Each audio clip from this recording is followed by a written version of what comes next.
Say, listen, on my time, there was Samuel Eto'o, Patrick Mboma for Cameroon. There was huge lineup. I'm not gonna go there. I want to be able to be on the field, to be able to play, first of all.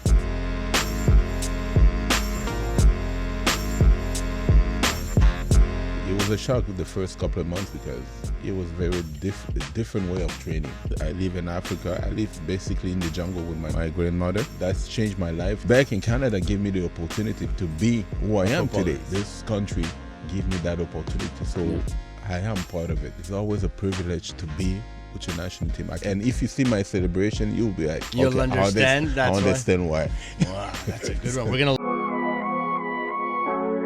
We have Ali Gerba, who is the former Canadian professional soccer player born in Cameroon. He grew up in Canada and became one of the country's top strikers.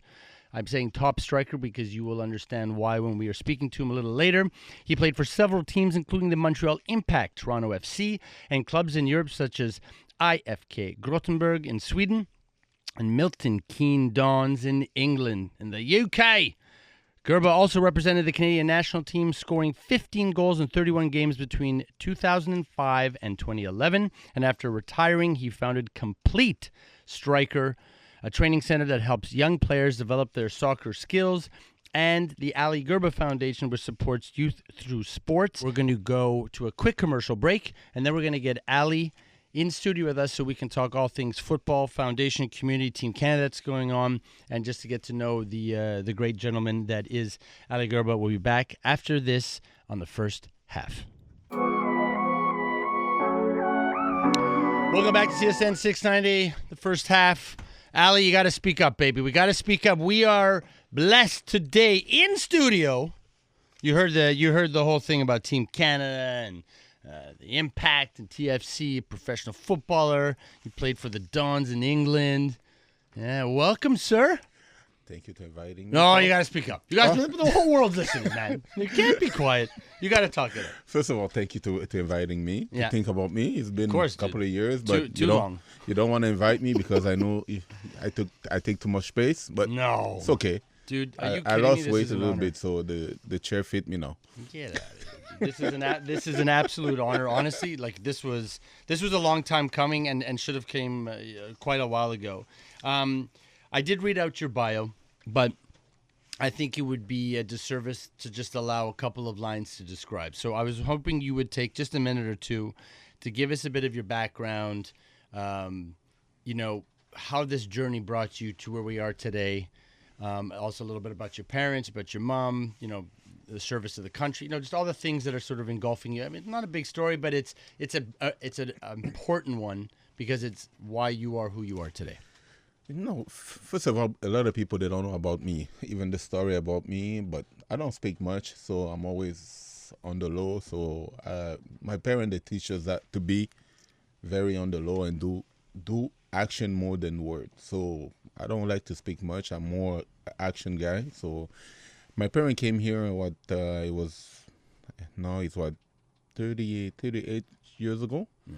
Me, I came here because when they came here, they was going to school. So for me, I couldn't come with them because they was a student. So I stayed with my grandmother. I live in Africa. I live basically in the jungle with my grandmother. So she's the one who raised me until 12, and I came Cameroon. Yes, exactly. And I came here with my parent. I came to meet my parent, and they have other kids and stuff. So I was the firstborn. So in Africa, is a village who educates, raises exactly the kids. So I came here and I started playing a little bit of soccer. It gave us the opportunity to go to IMG Academy, who's IMG right now. Yes, huge. That's changed my life, and that changed my whole perspective about how can I help to how do you give back. There you go. Yeah.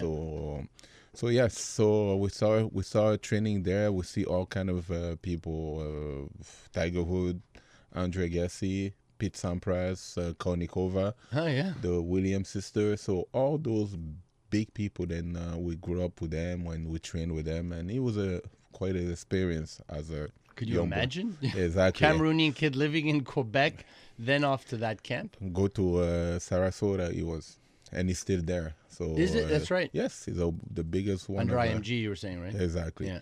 So after that, we signed with CF Montreal. After a couple of months after, I started doing good, scored some goals, and I signed for, it was what? Miami Fusion. So I got the first draft as a Quebecer and Canadian at the Super Draft, and I end up with Miami Fusion. So when the people, you play in the MLS, I'm like, I was playing the MLS. We wasn't born yet. It wasn't even the MLS. There you go. That's right. So I've been around. Scores some goals, got called from the national team, started doing good. Went with the national team on under 20. Things didn't happen quite away because it was a big story because one of the coach, we're learning that today, then he was a crackhead and he used to do wrong things to the players. Yeah. And after that, and I didn't go for the national team for a while until the new coach came. And after I went back and I started scoring goals again. Wow. And I went to because Frank Yallop give a call to his friend, and that's what I have my chance in 2004 to be able to go in Europe to start playing soccer, and the rest is history. Did that adventure in Europe, was it eye opening for of course it was, but was it just a complete shock in comparison from, let's say, going from Cameroon to Quebec? And then, again, you went for the Miami Fusion. That means you were already moving quite a lot. Exactly. But it's still Europe. It's everything's different. Let's be honest. Me, it was the first time. So you know what? We have a couple of guys that was already there. Okay. Olivier Océan, Patrice Bernier was there. We have a couple of other Canadians. So Atiba Hutchinson was playing there too, and it wasn't that hard because for me, I can adapt anywhere. So the language was difficult, and you know, once in a while I used to talk to the other guys to tell me how can I improve, what can I do, what's the mentality, how they like the player to be. So it was a shock with the first couple of months because it was very different way of training. Yeah. So I thought that I was intense, but when I went there, that's what I saw, how intense it how was. heavy a burden sort of training became as to make Exactly. you a better footballer. And plus that, we didn't do any type of academy. So we went straight to professional, and they have a certain things and rules you have to learn about being professional. It was very difficult to be able to understand why. So why you had to act that way to become professional. Exactly. I wanted to ask you something about, and I'm always interested about this, is you're born Cameroonian, right? So your nationality is that, but then by being here you become Canadian. Yes. The Canadian you play for Canada. Yes. Not Cameroon. Yes. You pull on that shirt. What was that like, pulling on that, that kit, that national kit for the first time, knowing that crest is over your heart and you're now playing for the country? Mm-hmm. What was that feeling like? But first of all, was there any conflict, like in your brain, like? No, because I coach some kids today, and sometimes they ask me about that. Why did you come and play for Canada? I tell them the truth. I say, listen, on my time there was Samuel Eto'o, Patrick Mboma for Cameroon. There was huge lineup. I'm not gonna go there. I have a proud. I want to be able to be on the field to be able to play first of all. Right. And plus that, as a Canadian, Canada gave me Quebec and Canada gave me the opportunity to be who I am today. So for me, I have all the respect for the country because they give me opportunity to who I am today. You know what? I earned certain things in life because this country gave me that opportunity. So I am part of it. So when I learned even the national anthem, I wanted to learn as quick as possible. Yeah. So when I went there with the national team, you know what? For me, it was a proud because I came for a country first of all. Then we are proud to be first of all soccer player, and for us, the dream is to represent your country. Yeah. So for me, it was wasn't complicated. Exactly, and sign of respect because they give me the opportunity to be who I am. So then in one way, it might actually be even heavier, if you understand what I mean, the way you're putting that weight on your shoulder because it's a payback for what you have. And some footballers that play for their national team, I'm not talking about Canada, I'm just any national team, might actually take a little bit of it for granted, meaning they're following a path. They've got the opportunity to play for the country. Great. I am obviously a proud wherever nationality. But it's not the same thing when it's a different feeling than somebody that might be like, I want to, it's like a thank you to the reason why I'm here. I understand the way that you can say that, but I know I meet a lot of people, then a lot of players that play for the national team, and it's all about, you know what, the top. So it's always a privilege, regardless what you think, what's your reason of doing that or being there. It's always a privilege to be with your national team. I cannot say that I wear it more heavier than the other guy. You'll be lying, because that other guy too his motivation is different than me, but we still have the same passion to represent the country because it's a privilege. Is there a goal? Yes. That's your favorite goal today? There's got to be one. There's got to be one that stands out. You're like, oh, this is the one. This is the one you pull out your phone. You're like, by the way, this is me. And you blush a little bit. You're like, but they have one goal, but they have a lot of goals. I score some bangers. You can say it. Exactly. I score some goals. Then you know what? Until today, I'm like, I wouldn't do that twice. But they have one goal because I know that, you know what? I don't know if it was in 2009. It was Canada against Jamaica. Because I can tell you, they have a national goal. Okay, yes, cool. They have another one. Then I score against Mexico. You know what? I skip the ball. Thomas Rzinski hold it, lift it, and I volley it. Nice. So that's how I remember. But the other one that I always like to talk about in my play is the one against Jamaica. Okay. I think it's Mike Kakowski's crossing the ball. I was like, we need to win that goal and to go to the next step. Round, yeah. So I was like, you know what? I was coming back from an injury. I wasn't fit. I was like, you know what? How the hell am I going to beat this? He was a monster defender. The whole game, it was just beating me up. And so when I see the ball, I was like, I always tell people, you know what? You know how many things went on my mind before I do this finishing. So I was like, I'm not going to beat him on race. Yeah. I'm not going to, the goalkeeper was very good, tall, very good on it. So I'm like, how can I beat the defender? Was a huge guy. The goalkeeper was unbelievable. So I'm like, I see the ball in the air and I have to think about it the whole time. How I'm gonna set him up to be able to. I'm like, you know what? You cannot bring that ball down. You have to beat the goalkeeper because he's very good. He's moving. So you know what? I made a decision. The guy was coming, so I'm like I see the goalkeeper too moving. So I'm like, you know what? I need just hit back the ball where it's coming from, because it's not gonna have time to come and touch you, and you have enough time to be able to hit it. So when I do that, because I know how fast my mind is racing, I have to execute that movement in the heartbeat. I have to think about all that, seeing the other people run, having my eyes on the goalkeeper. The defender have to make them, it doesn't bother me on the execution of my action. So it was, and if you see my celebration, you'll be like, you'll understand. I understand why. Wow, that's a good one. We're gonna look that one up. We got to be able to find that for sure. TSN 690 in the first half. Ali, we're gonna go to commercial break. We come back, we're gonna talk a little bit more, and then we'll get into 12 questions, and then we got to get you off to the game. So we'll be back after this. Welcome back to TSN 690 in the first half. I'm Paul Desbaillets, and this is Ali Gerba in studio with us, and he likes this track, Eric B. Rakim, and he liked the last track. And wait till you hear the third track. I know you want to talk music. We can't talk music. We got to talk football. What do you think makes Canadian football culture unique compared to anywhere else in the world? You are a perfect person to answer this question. I would say then, first of all, Canadians, they're resilient. Yeah. Why? When we start playing soccer, we always want to prove to people that, you know what, they neglect us, and we want to show them. Then, you know what, maybe if we're a country, then you guys don't think then, because we don't invest on the sport, we don't invest on the facility to be able, but with the little stuff that we have, we can show you how big can we do.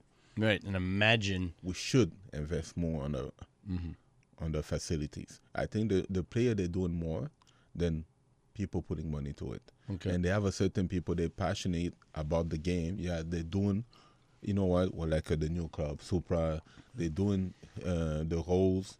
You know what, CF Montreal, you have to give it to them. They've been over 30 years and they've been doing that passion. And that's what I appreciated from all those people. That they have the guts to be able to put the money where the mouth is. Yep. And today I see that a lot of players, they sold a country internationally to show people that, you know what, maybe you should not be sleeping on Canada. We have a good athlete, and we can show certain things with a lot of stuff than we have. On the men's side, not the women's, because the women's football Canadian team have been proving that over and over and over again. Yes. When it comes to community, you are that guy. Honestly, it's amazing. Can you tell us a little bit, the listeners, a little bit about the Complete Striker, but it has and what's going on with the foundation? So can you give us a little bit of what's that all about? I always like to separate the Complete Striker and the foundation, Ali Gerba Foundation. Yeah, right, of course. It's two two different fair. entities. So I start my business sense with helping foundation. Where I'm coming from, a ball of soccer. Yeah. You rather a ball of soccer than eating the whole day. And I've been that kid then. You know, when I used to play in Cameroon, I forget about eating because I used to just run after the ball. So I did that. So what I did, I said, how can I leave an impact to those kids? I need a place to be able to help the people. If I don't have no space, I cannot help people. So I built something in business sense to be able, complex, and people can come, train, give the service. I represent athletes. I work with private players. I have a complex. Then you can find anything. Then any pro can dream about it. So it's a place, and I want to show to the professional. Then you know what? Even if you're amateur or whatever, you can have that professionalism, in one house. Amazing. Come out of your neighborhood and come with me. Come dream a little bit. Go back, because those hard neighborhoods, they don't have a gel bar. You can get out of it if you want. So this is what the inspiration I want to give it. I want to be able to give it to those kids with Ali Gerba Foundation. I just try to help the best way I can and make sure that we sleep well at night. And we do sleep well at night. Ali, you're a gentleman. All right, so we're going to do 12 questions here on the first half. You ready for this? Yeah, sure. All right, we got a little ditty's going to play, and then we're going to ask this question. All right, this is 12 questions on the first half. You ready to go, sir? It's not 21 or just 12? 12. Okay, man. 21 questions. That's great. You just heard the song. The song just did. 1, 2, 3, 4, 5, 6, 7, 8, 9, 10, 11, 12. Not 21. Ali. Okay, question 1. What is your favorite film? Favorite film. What's the name? I have it. Usual Suspect. Number 2. What is your favorite song or band? Bob Marley. Emancipate Yourself from Mental Slavery. Number 3. Favorite sports team? Team Canada for the moment. Number 4, favorite athlete, dead or alive? R9, the original. What is your favorite food? Number 5. African food. I don't know. You're shrugging at me like what? Number 6, what is your favorite drink? Alcoholic and non-alcoholic? I love water, but sometimes XO doesn't hurt. Okay, so water or XO? That's a bit of a that's extreme. Love it. I love it. Number 7, what would be the one thing you would buy if you won the lottery? Island, so I can bring my people. I love that, man. I love it. This is 12 questions here on the first half. TSN 690 with Ali Gerba. Number 8, dream trip. Go back to Africa, Kenya. Yeah? Yeah. Amazing. Number 9, how do you deal with stress? Smoke cigar. Number 10. Why are you laughing? It's okay. You don't. There's no wrong answer. You're not allowed to laugh. It's because you got Mr. Giggles here on the other side. Now this is for the ladies. Okay. Pajamas or no pajamas? I go free, man. No pajamas. Look at this guy. Ow! Of course. Number 11. What is your favorite fashion brand at the moment? I like this D Square. D Squared. Yes. And number 12. Name one thing you cannot live without. Right now, my cigar. Right now, your cigar? Yes. I love it. And 12.1, give us one word to describe football. So football is? My life. My life. I love it. That was amazing. That was 12 questions here on the first half. All is football. Yeah. That's cool, man. I love football. Sweet. It's because you want a glass of XO. I got you. If you drop a cigar, maybe I might do good comments about you.